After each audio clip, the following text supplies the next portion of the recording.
जिनका घर बना हुआ है उसके ऊपर पक्का का मकान मिल रहा है सरकार की तरफ से। बाकी जिनके फुसका मकान है उनका कोई ध्यान देने वाला नहीं। इलेक्शन के टाइम आने के बाद वोट लेने के लिए सब पहुंचेंगे, 500 रुपया लेके सब घर घर जाएंगे। 500 रुपया पकड़िए, वोट दीजिए।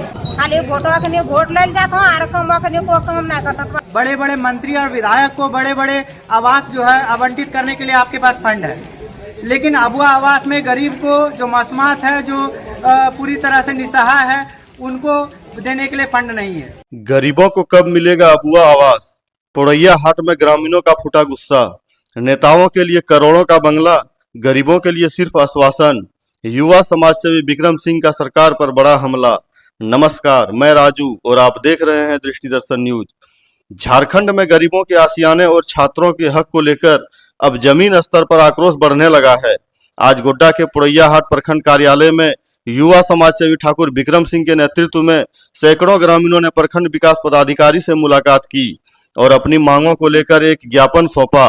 मामला मुख्य रूप से ग्राम पंचायत आषाढ़ी माधुरी के हरिजन समुदाय के लोगों से जुड़ा है, जो आज के इस आधुनिक दौर में भी मिट्टी के घरों और छप्पर के नीचे रहने को मजबूर हैं। प्रशासन और सरकार को घेरते हुए युवा समाजसेवी ठाकुर विक्रम सिंह ने तीखा हमला बोला।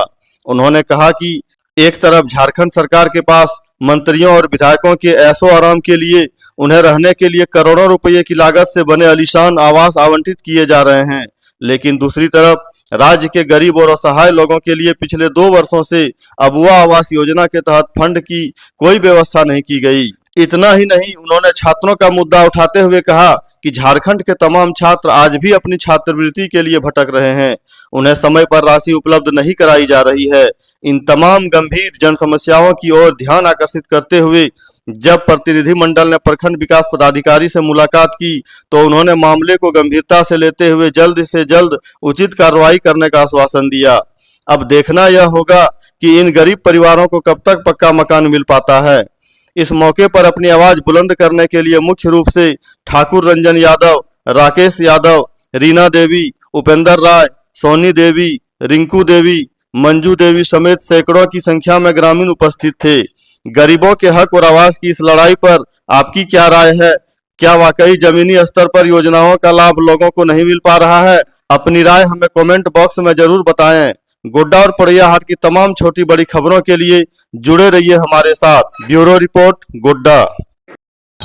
खाली वोट ले जाता को काम ना करता। लास्ट में यहाँ बुला गए विक्रम भैया हम बनेगा, अब बुला लो यहाँ हम बने सब जे अब होल पर समस्या की जब बने घर नहीं है। जब सब मुखिया खड़ोल जब सब मुखिया जितना जब सब बने कागज पत्र सब घर और दिलियो जाए कही मुखिया साहब घर गया तो घर का आए उठो काल उठो करी करी का कंतर में मुखिया सब हम बने घर नहीं दिलो सब घर कमाटो न मोगलो हम बने घर ना होलो बोले चंद बोले आए तो काल तो यार करी करी काम बने ना लास्ट समय बने बीती गलो तो की करबो बने खोज अपना करबे न करबो। बहुत खराब है छपीर घर जहाँ नहीं विश्वास है दिन कुमारी चलो दिक्कत में रही बच्चा सब झर पर चुआ घर द्वार सुतर कहीं जगह नहीं, ठाड़ो रह जगह नहीं। समस्या यही है दीदी, लोग का घर में पानी घुस रहा है और अभी तक देखिए जहाँ पे जिनका घर बना हुआ है उसके ऊपर पक्का का मकान मिल रहा है सरकार की तरफ से। बाकी जिनके फुसका मकान है उनका कोई ध्यान देने वाला नहीं। इलेक्शन के टाइम आने के बाद वोट लेने के लिए सब पहुंचेंगे, 500 रुपया लेके सब घर घर जाएंगे। 500 रुपया पकड़िए, वोट दीजिए। लेकिन जब जिसका घर में पानी घुस रहा है तो हमारे गोड्डा जिला में 2 मंत्री, 3 विधायक, 1 सांसद, 4 जनप्रतिनिधि रहने के बावजूद भी अगर कोई महिला विधवा होके अगर घूम रही है तो शर्म है। इस बात पे शर्म आनी चाहिए ऐसे हमारे सरकार को, ऐसे हमारे प्रतिनिधि को, कि हम किस तरह से अपने बिल्डिंग पे बिल्डिंग सरकार की तरफ से फंडिंग लेके बना रहे हैं और कोई विधवा महिला अकेले रो रही है, भटक रही है। आपको सुनना चाहिए। आप इस परिस्थिति में अगर नहीं सुनते हैं तो पानी अगर ऊपर से गिरेगा कॉकरोच ऑटोमेटिक है कि बाहर आएगा। कॉकरोच बनाने वाले कौन है? हम आपसे पूछ रहे हैं। झारखंड के जो जनप्रतिनिधि हमारे गोड्डा जिला में 4 हैं, 1 नहीं। अगर आप नहीं सुन रहे महोदय जी तो कौन सुनेंगे? आप नहीं सुनिएगा तो कॉकरोच तो बाहर आना है।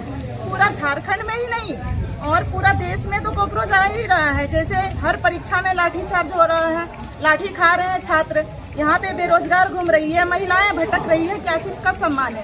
किस बात की नारी शक्ति है? जब नारी भटक रही है एक आवास के लिए, जिसका पति नहीं है, जो विधवा है, तो आप किस दुनिया में बस रहे हैं? रांची में, दिल्ली में, कहाँ हैं आप? वोट लेने के टाइम में आप आइएगा तो यही महिला सवाल करेगी, उस टाइम जवाब दिया जाएगा, कॉकरोच बन के पूरा फेस को नोच लेगी। आप सोच लीजिए। आज ग्राम माधुरी से हमारी काफ़ी दीदी आई हुई है और यहाँ पे दादा लोग भी आए हुए हैं। इनका मामला है कि आवास योजना में इन लोगों का लिस्ट में नाम आया हुआ है, लेकिन लिस्ट के तहत जो है, जैसे इन दीदी का जो है 5 नंबर में इन लोगों का आवास योजना में है, लेकिन इसके बाद जो है जो 6, 7, 8 उन लोगों का आवास हो गया है, उन लोगों का भुगतान हो गया है। लेकिन यहाँ पे जितने भी आपके देख रहे हैं कि पंचायत माधुरी और ग्राम माधुरी से जो आई हुई तमाम जितने भी दीदी हैं, उनका अबू आवास में किसी भी प्रकार का एक भी भुगतान नहीं हुआ है और यहाँ से विगत 2 वर्ष पूरे हो चुके हैं। तो मैं एक सहयोगी होने के नाते, एक समाजसेवी होने के नाते मेरा ये कर्तव्य है कि इनको हमारे जो अधिकारी हैं, प्रखंड विकास पदाधिकारी सर से इन लोगों को मुलाकात कराना और इनको अपनी समस्या से अवगत कराना। आज हम लोग यहाँ पे आए हुए हैं कि हमारे प्रखंड विकास पदाधिकारी सर को ज्ञापन सौंपने के लिए आए हैं कि किस प्रकार से हमारे गांव में छप्पर का घर बना हुआ है, उसमें आज देख रहे हैं कि किस प्रकार से बारिश हो रही है। इस भारी बारिश में घर में जल जमाव की स्थिति पैदा हो जाती है। आज वहाँ पे कोई देखने वाला नहीं है और इनका कार्रवाई करने वाला कोई नहीं है, इनको भुगतान कराने वाला कोई नहीं है। इसीलिए आज इस मामले को लेके हम लोग सभी यहाँ पे प्रखंड कार्यालय पुड़िया हाट में आए हुए हैं और हम लोग सर को ज्ञापन सौंपेंगे और चाहेंगे कि जल्द से जल्द इस विषय पे कार्रवाई हो और इन लोगों को जो बची हुई राशि है उनका भुगतान जल्द से जल्द किया जाए। बड़े बड़े मंत्री और विधायक को बड़े बड़े आवास जो है आवंटित करने के लिए आपके पास फंड है, लेकिन अबुआ आवास में गरीब को जो मौसमात है, जो पूरी तरह से निसहाय है, उनको देने के लिए फंड नहीं है। आज किस चीज़ का दिक्कत आ रहा है? झारखंड सरकार के पास क्या फंड नहीं है जो इनको आज इतना एक भी भुगतान नहीं किया गया? 2 साल हो गया है, आखिर क्या दिक्कत आ रही है? मैं पूछना चाहता हूं कि जब गरीब आवाज़ उठाता है तो आप उनको कॉकरोच से, कौवा से और अन्य जीव से उनको आप प्रताड़ित करते हैं। मैं पूछना चाहता हूं कि क्या गरीब होना आज इस देश में क्या गुनाह है? और अगर गुनाह है तो गरीबों से तब वोट भी लेना नहीं चाहिए।